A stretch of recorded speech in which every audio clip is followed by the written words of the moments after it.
Sue Moroney.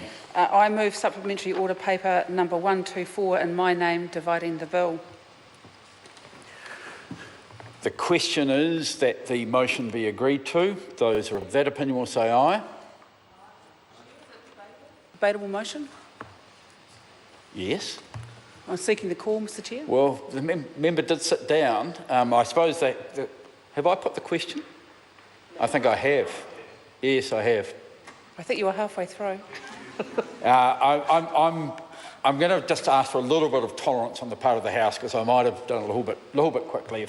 I'm going to seek the leave of the House for Sue Moroney to take a call on her motion, which she is entitled to do because it was debatable, but I may have cut her off. Is there any objection to that? There is no objection. Sue Moroney. Thank you, Mr Chair. I do want to just take a short amount of the House's time to explain why I've put this supplementary order paper forward in my name. It's a little unusual. It's normally the Minister in charge of the bill that's seeking to divide the bill.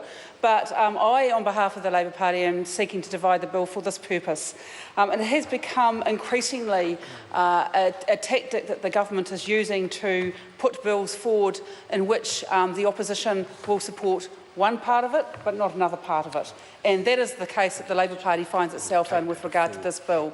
We are strongly of the view that that Part 2 should proceed, and we've voted in favour of Part 2, and so we're seeking for that to be divided off as its own separate bill and as its own entity, so we can bring forward our full support for that bill at third reading. However, we do have some strong objections to Part 1.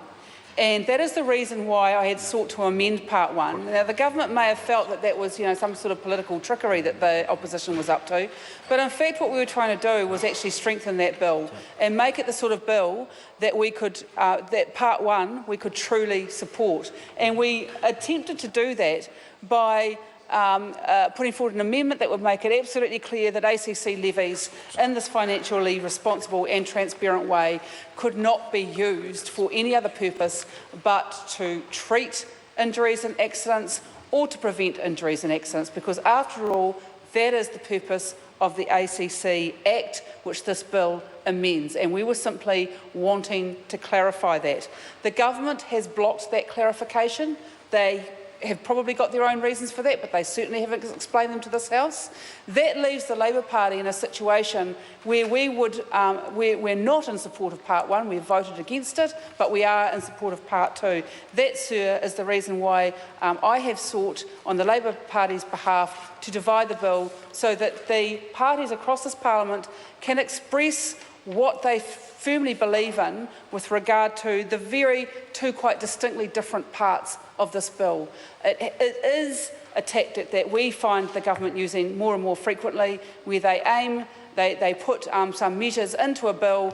Sometimes they call them omnibus bills. They put some measures in that they know the opposition doesn't want to support, alongside ones that they know that the opposition will want to support.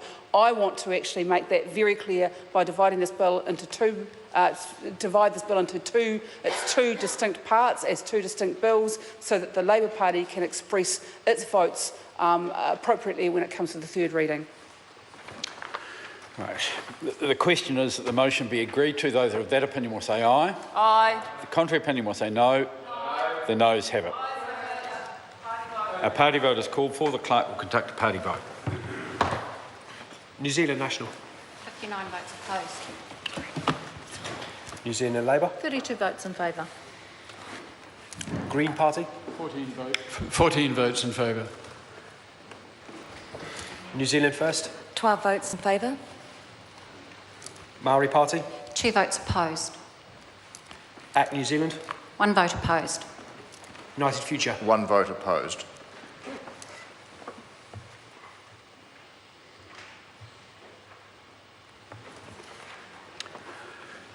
The ayes are 58, the noes are 63. The motion will not be agreed to. I will report this bill without amendment presently. Members, we now turn to the Passports Amendment Bill number 2. The question